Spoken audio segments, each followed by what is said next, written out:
Channel. कैसे हैं आप सब? आई होप आप सब अच्छे होंगे। तो अब हमारा नेक्स्ट टॉपिक क्या है? कोलॉइडल। ठीक है, तो कोलॉइडल क्या होता है समझ लेते हैं।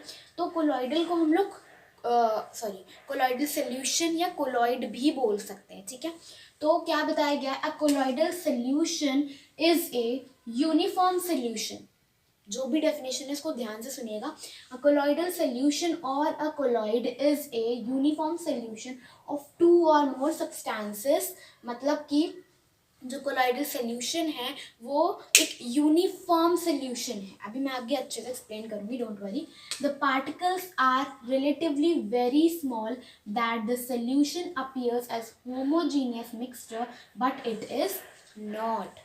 अब ध्यान से सुनो, जो कोलॉइडल होता है उसमें क्या कहा जा रहा है कि जो कोलॉइडल सोल्यूशन है वो एक यूनिफॉर्म सोल्यूशन होता है दो या दो से अधिक सब्सटेंसेस का।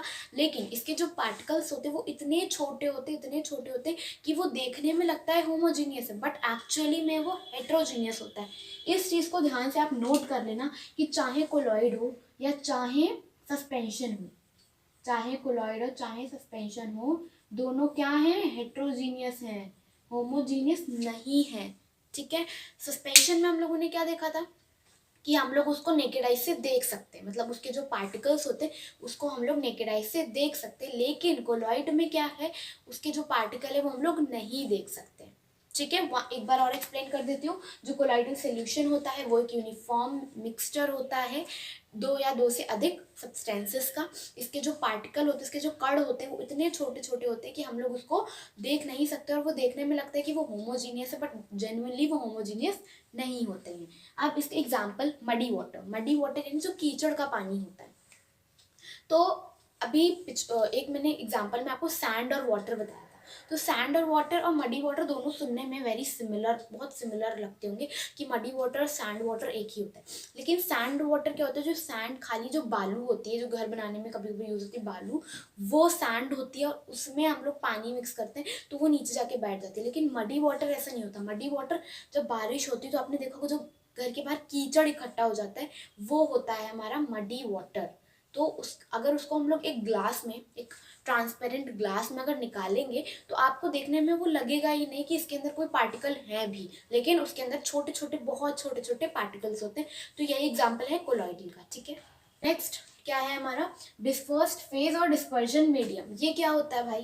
थोड़ा नया नया लग रहा होगा सुनने में, मैं एक्सप्लेन करती हूँ, समझ में आ जाएगा आसानी से। ठीक है, सबसे पहले डिस्पर्स्ड फेज। तो डिस्पर्स्ड फेज क्या होता है? The solute like component which are dispersed in solution. ये क्या है भाई? अभी मैं एक्सप्लेन करूंगी। फिर next dispersion medium, the medium in which colloid particle are disperse. अब मैं आपको सरल भाषा में समझाती हूँ, समझ में आएगा। अभी मैंने इसी चैप्टर में थोड़ी देर पहले, देर क्या मतलब एक दो वीडियोस पहले आपको मैंने सल्यूट और सॉल्वेंट बताया था। तो सॉल्वेंट क्या बताया था?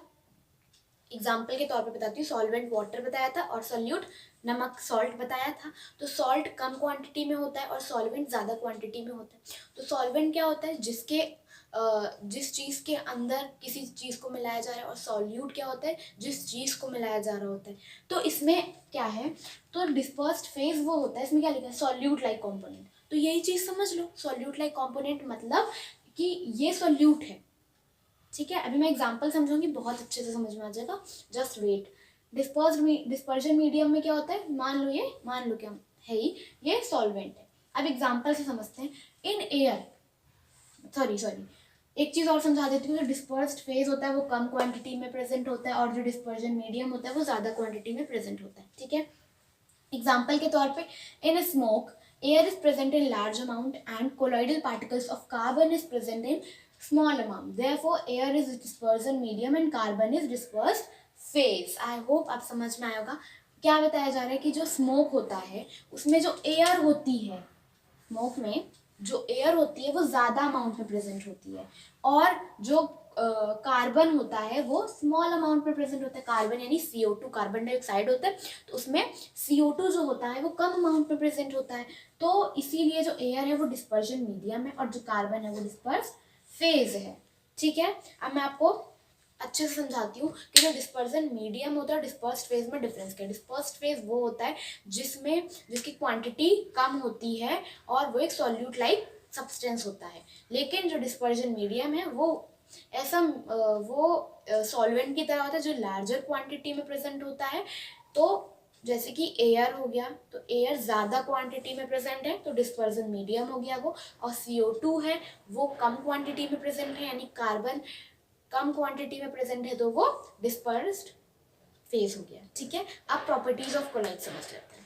तो नेक्स्ट है प्रॉपर्टीज ऑफ कोलॉइड्स। तो पहली प्रॉपर्टी क्या है, हेट्रोजीनियस कैरेक्टर। जो अभी मैंने आपको बताया कि जो कोलॉइड्स होते हैं उसका जो कैरेक्टर होता है वो हेट्रोजीनियस होता है, वो हेट्रोजीनियस मिक्सचर होता है। ठीक है, फर्स्ट।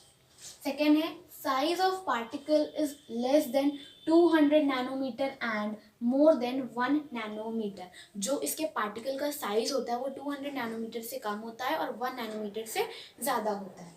नेक्स्ट है विजिबिलिटी। विजिबिलिटी से क्या यहाँ पे बताया जा रहा है कि इसके जो पार्टिकल्स होते हैं वो इजीली विजिबल नहीं होते और हमें नहीं दिखते हैं, और बहुत मतलब पार्टिकल्स होते हैं बहुत छोटे छोटे होते हैं और हमें दिखाई नहीं पड़ते हैं। ठीक है, तो नो विजिबिलिटी। नेक्स्ट है टिंडल इफेक्ट। अब इस प्रॉपर्टी को ध्यान से समझेंगे हम लोग।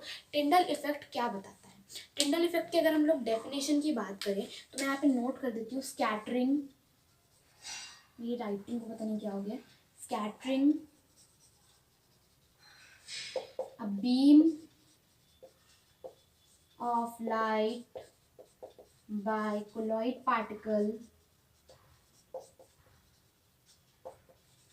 scattering a beam of light by colloid particle is called Tyndall effect। अब भाई इतनी भारी डेफिनेशन बता दी मैंने, मैं अब आपको इजीली एक्सप्लेन करती हूँ। तो यहाँ पे हम लोग इसको रफ कर देंगे इतना एरिया को, एंड अब आपको एक्सप्लेन करें। ठीक है, इतने पार्ट में मैं आपको एक्सप्लेन करूंगी टिंडल इफेक्ट। ठीक है, टिंडल इफेक्ट क्या होता है तो फिलहाल मैं आपको डायग्राम से एक्सप्लेन कर रही हूँ। तो पहले हम लोग यहाँ पे 3 ग्लास ले लेते हैं। ठीक है, एक ग्लास, दूसरा ग्लास और तीसरा ग्लास। ठीक है, अब एक में रुक जाए एक सेकेंड, ये तीनों में कुछ ना कुछ भर देते हैं। तो पहले में हमारे पास क्या है, मिल्क है। दूसरे में हमारे पास है चॉक वाटर, और तीसरे में हमारे पास है सॉल्ट वाटर। तो अब मैं सिंपल सरल भाषा में एक्सप्लेन करती हूँ। तो मिल्क हमारा क्या है, कोलॉइड है। चॉक हमारा सस्पेंशन है। सॉल्ट वाटर हमारा सॉल्यूशन है।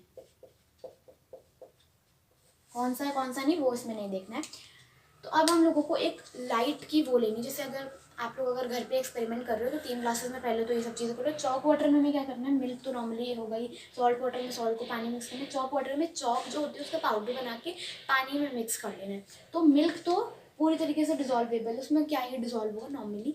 चॉक वाटर के जो पार्टिकल्स है वो नीचे जाके इस तरीके से बैठ गए हैं। ठीक है, और जो सॉल्ट वाटर के पार्टिकल्स प्रॉपर मिक्स हो गए। ठीक है, अब हम लोग अगर आप नॉर्मली घर पे कर रहे हो तो यूवी लाइट जो आती है उसको आप एज ए लाइट ले सकते हो, अदरवाइज जो मोबाइल का फ्लैश होता है उससे भी आप कर सकते हो। तो सबसे पहले हम लोग मिल्क को करते हैं, मतलब कोलॉइड को करते हैं। तो कोलॉइड में जब हम लोग लाइट रे मारेंगे तो एक सेकेंड में टॉर्च बना लेती हूँ, मेरी ड्राइंग इतनी अच्छी है नहीं, मैं एरो बना रही हूँ। ऐसे बनती है टॉर्च, ऐसे बनती है शायद,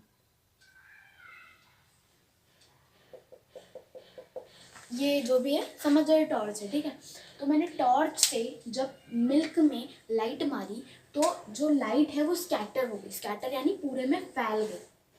ठीक है, तो जो लाइट है वो अंदर अंदर पूरे में फैल गई। ठीक है, तो इससे जो है क्या पता चलता है, कोलॉइड में जो कोलॉइड पार्टिकल्स में जो टिंडल इफेक्ट है वो वर्क करता है, यानी लाइट स्कैटर करती है। नेक्स्ट है चॉक वाटर। चॉक वाटर में जब हम लोग लाइट मारेंगे, इसी टॉर्च को आगे ले चलते हैं। ठीक है, चॉक वाटर में जब लाइट मारेंगे तो हमारी जो लाइट रे है वो ऐसे सीधे होके जाएगी, इस तरीके से थोड़ी सी सीधे जाएगी और थोड़ी बहुत ऐसे से फैल जाएगी। जितनी इसमें फैली उतनी नहीं फैलेगी, लेकिन थोड़ी बहुत इसमें फैल जाएगी। और जब ये इसको मारेंगे तो इसके पार्टिकल्स हमें दिखने लगेंगे, इसके जो पार्टिकल्स है वो विजिबल हो जाएंगे। ठीक है, फिर आखिरी हम लोग जाएंगे सॉल्ट वाटर पे। तो सॉल्ट वाटर पे जब हम लोग लाइट मारेंगे तो एकदम सीधे होके निकल जाएगी, और कहीं इसमें थोड़ी बहुत तो स्कैटर हुई लेकिन इसमें बिल्कुल स्कैटर नहीं होगी, एकदम सीधे से निकल जाएगी। और इसमें जो है स्कैटरिंग नहीं होगी। तो इससे क्या पता चलता है, कोलॉइडल में स्कैटरिंग होती है, चॉक वाटर में थोड़ी होती है और इसमें बिल्कुल भी नहीं होती। तो यही था टिंडल इफेक्ट। आई होप समझ में आया होगा। सो मैं आपसे मिलती हूँ नेक्स्ट वीडियो में, तब तक के लिए बाय बाय।